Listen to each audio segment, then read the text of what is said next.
Elle a annoncé, « Je suis revenu d'Afghanistan, et ma femme m'a demandé, « Qui es-tu » Quand j'ai posé le pied sur le sol français, un vent froid a balayé mon visage, emportant avec lui des années de poussière, de bruit et de silence.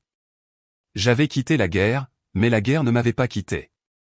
Mon sac pesait peu, mais mes épaules portaient tout un monde. Les visages de mes camarades, les nuits sans sommeil, les routes brûlées par le soleil, tout cela s'était imprimé quelque part en moi, comme un tatouage invisible. J'ai pris le train jusqu'à Lyon, ma ville.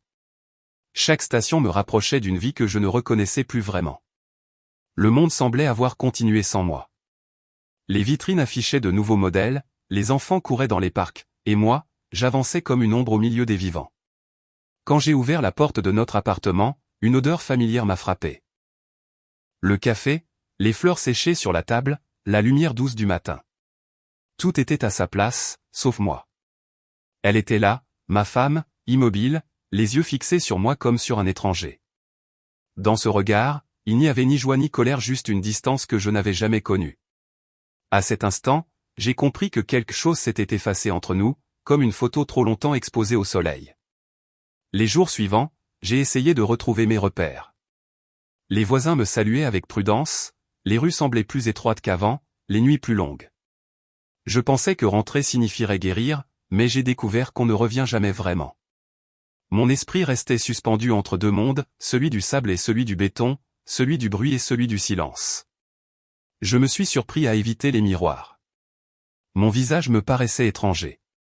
Les cicatrices invisibles pesaient plus lourd que les marques réelles. Elle, de son côté, parlait peu. Elle m'observait parfois comme on observe une maison abandonnée, avec mélancolie et prudence. J'ai compris que pour elle aussi, j'étais devenu quelqu'un d'autre, un inconnu portant le même nom que son mari. Un soir, j'ai regardé par la fenêtre. Les lumières de la ville brillaient comme autant de souvenirs éparpillés. J'ai pensé à tout ce que j'avais perdu et à tout ce que j'essayais encore de sauver.